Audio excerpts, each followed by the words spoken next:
Hola amigos, bienvenidos una vez más a mi canal y a este al que creo que es un episodio bastante especial. Y hoy quiero detenerme a reflexionar sobre un hecho que sacudió la política estadounidense y fue el asesinato a Charlie Kirk hace una semana en la Universidad de Utah. Eh, Digo que esto es un episodio especial porque tuve varios días pensando en si hacerlo porque desde el día que supe la noticia, eh, me conmovió bastante. Y no porque fuera un seguidor riguroso de Charlie, que sí compartía muchas de las ideas con él. Más allá de eso, pienso, cuando supe de la noticia, que ese pude ser yo. Pude ser yo por toda mi poca o mucha trayectoria política que tuve en mi país, Venezuela, todos los hostigamientos del gobierno, y sabemos cómo es el régimen venezolano y cómo actúan también las personas que siguen este tipo de ideología. Y me vi en carne propia en Charlie, y a lo mejor no yo, a lo mejor lo vi en él, em, o ver un amigo, o ver un compañero de lucha que, que hacía básicamente eso, debatir las ideas, defender nuestras ideas. Y por ello fue vilmente asesinado. Charlie fue un líder polémico, pero también fue un referente para miles de jóvenes conservadores en Estados Unidos. Su muerte hoy no solo es una tragedia personal y familiar para quien los conocían, sino también es un espejo de lo que está pasando hoy en día en nuestra sociedad. El clima de odio, polarización y de violencia política que cada vez, por desgracia, se normaliza más. En este episodio vamos a recorrer su vida, su legado y lo que sabemos del caso. Lo que todo esto nos dice sobre el futuro en la democracia en Estados Unidos o en el mundo.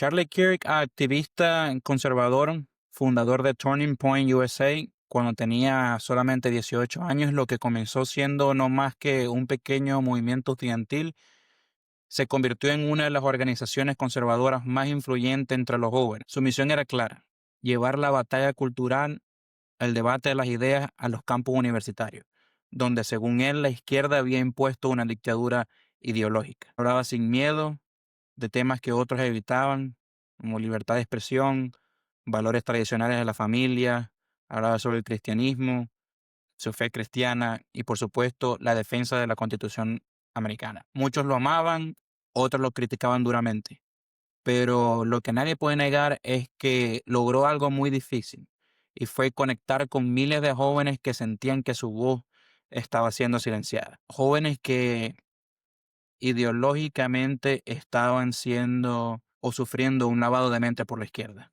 Muchos también, incluyendo a J.D. Vance, vicepresidente de los Estados Unidos, y hasta el mismo presidente Donald Trump, agradecen profundamente a Kirk, porque según ellos, sin él, ellos no estuviesen hoy en la Casa Blanca. Ese fue su mayor talento: convertir la política en una causa personal para toda una generación. Charlie fue un defensor convencido de la primera enmienda de la Constitución de los Estados Unidos. Básicamente habla de la libertad de expresión. Para él la libertad de expresión era la esencia de la democracia.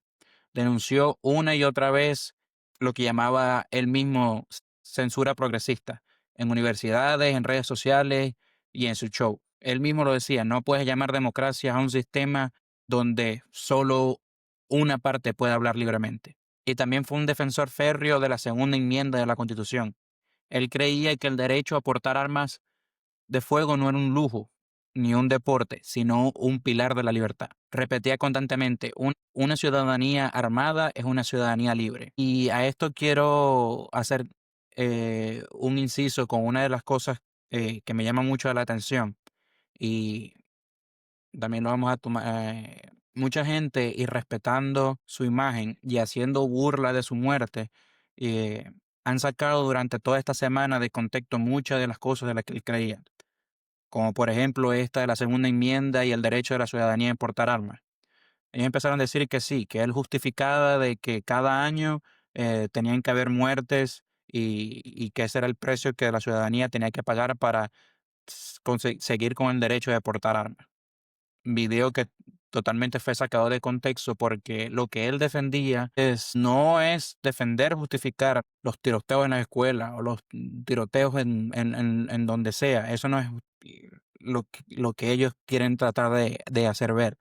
Él básicamente lo que defendía, y por eso él repetía constantemente una ciudadanía armada, una ciudadanía libre, es porque el derecho a portar armas o el derecho de que la ciudadanía tenga armas no solamente en defensa personal, sino en defensa de un gobierno tiránico. Porque ciertamente los gobiernos radicales, tanto de derecha como izquierda, tienden a convertirse en tiránicos. Y tú tienes una población armada que sabe que eh, puede tomar acciones en contra del gobierno en cualquier momento. No cualquier gobierno se atrevería de un día a otro a comenzar una tiranía acá. Pero bueno, estas dos enmiendas eran básicamente a su bandera.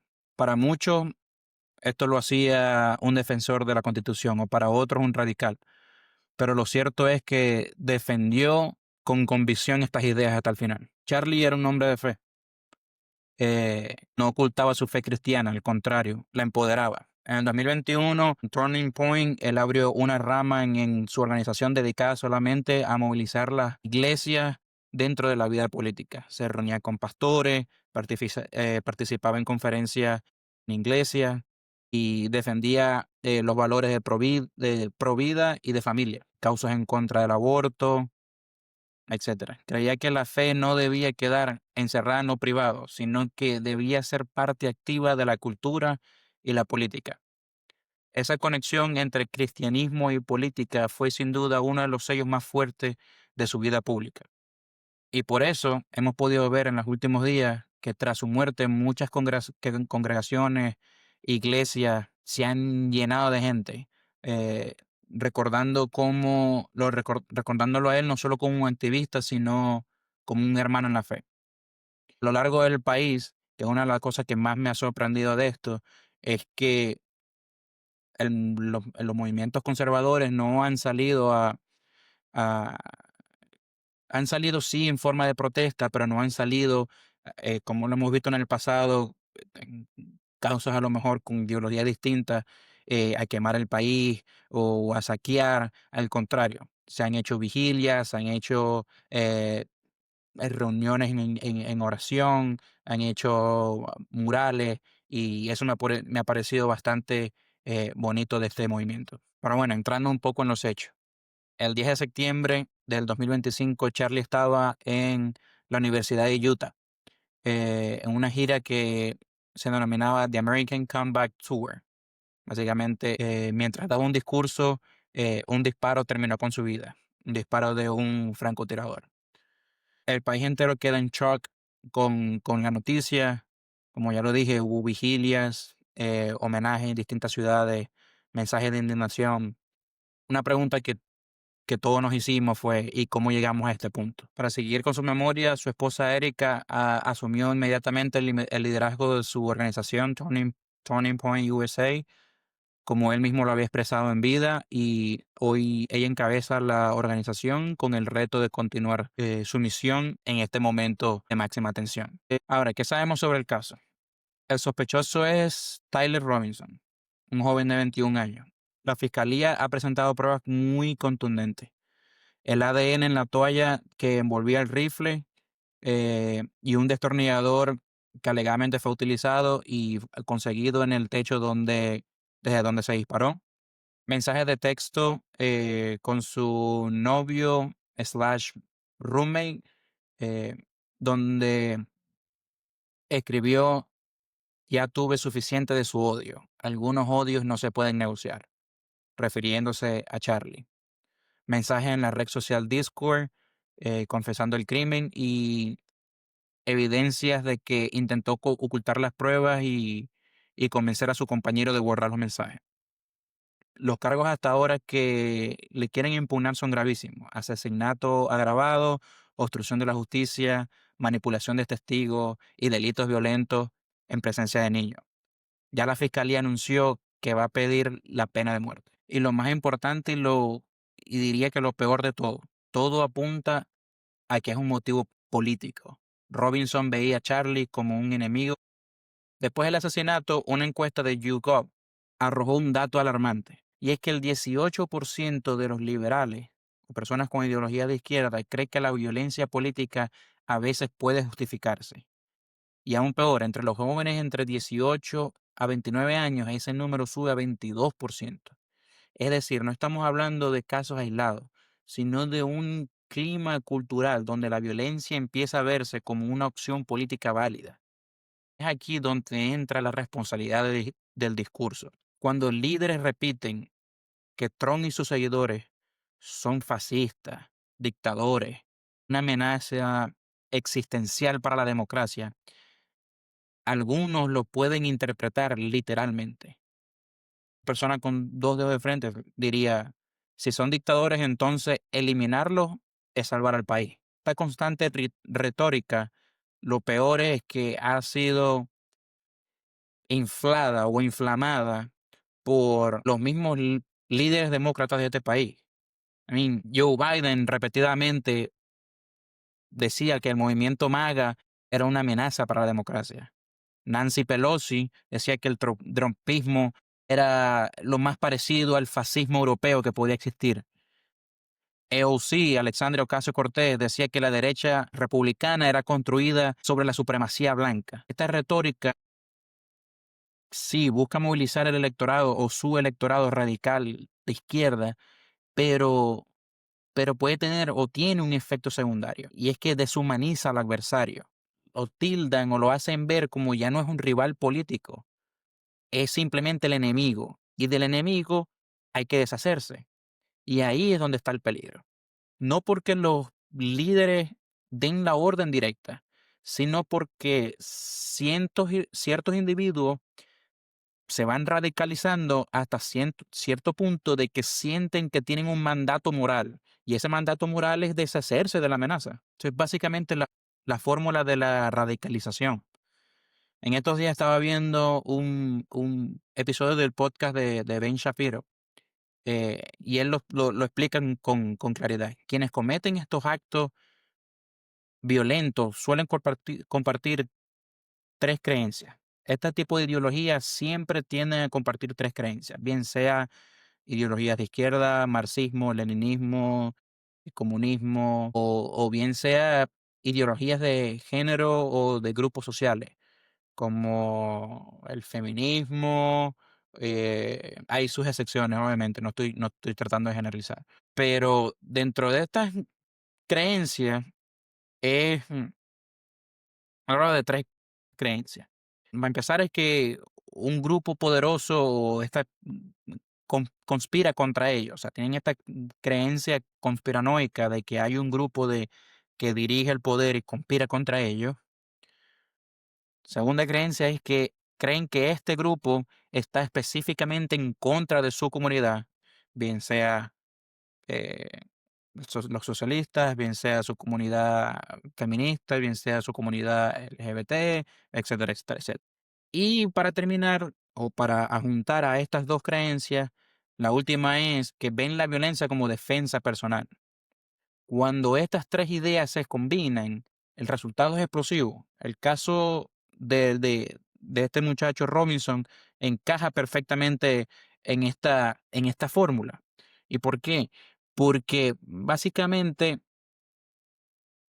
Robinson, dicen que bueno, Robinson viene de una familia aparentemente conservadora, pero su misma familia dice que en los últimos años se está empezando a alejar y teniendo creencias radicales de izquierda. Se muda con este roommate que termina siendo su pareja sentimental. Esta pareja sentimental está en estos momentos transicionando de hombre a mujer.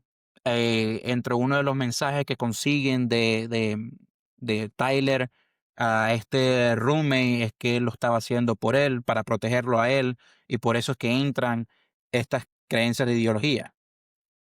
Él veía a Charlie y a su discurso de odio, como ellos lo llamaban, eh, y lo encapsulaba en este grupo poderoso que trataba de conspirar contra ellos. Contra ellos, me imagino refiriéndose al grupo al que su pareja, él creía que personas como Charlie o el grupo que Charlie apoyaba estaba específicamente en contra de su comunidad y la comunidad de su pareja.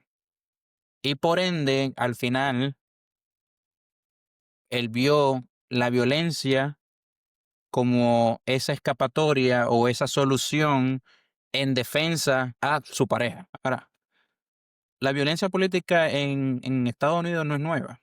Hemos visto desde hace años, desde el asesinato de Kennedy en el 63, el asesinato de su hermano Robert en el 68, eh, el intento contra Reagan en el 81, recientemente, más reciente, tiroteos contra congresistas republicanos en el 2017, o el intento al asesinato al juez Kavanaugh en el 2022, o si nos vamos mucho más acá, en el 2024 el intento de asesinato al presidente Donald Trump, o si nos venimos mucho más adelante, hace no menos de un mes, eh, el asesinato a la congresista de Minnesota y su marido. Lo preocupante de todo esto es que hoy la violencia ya no es excepcional, y lo peor de todo es que se está normalizando en las redes, en la cultura, en los discursos.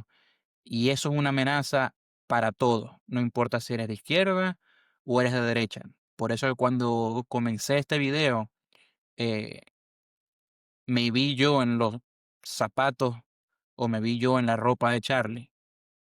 Porque, bueno, ahora mismo tú me estás viendo en un video y yo dando mi opinión de todo lo que está pasando. Ahora debemos ahora los opinadores de internet o de televisión o lo que sea, vivir con miedo, salir con miedo porque alguien que esté o que no piense igual que nosotros pueda actuar como lo hizo este muchacho Robinson, para reflexionar. Charlie fue amado y odiado, pero jamás fue ignorado. Su asesinato nos recuerda que la política no puede convertirse en una guerra de enemigos, porque cuando el adversario se convierte en demonio, tarde o temprano alguien va a sentir que tiene licencia de apretar el gatillo. Su legado quedará en los jóvenes que movilizó, en la defensa de sus ideas y en su convicción de que la fe debe estar en el centro de la vida pública. Nos deja también una advertencia y una reflexión. La democracia no sobrevive si normalizamos la violencia. Hoy más que nunca necesitamos recuperar el principio de que somos adversarios, no enemigos, porque si seguimos en este camino de odio y balas, todos perdemos. Desde aquí, mis oraciones para la familia. Descansa en paz, Charlie Kirk.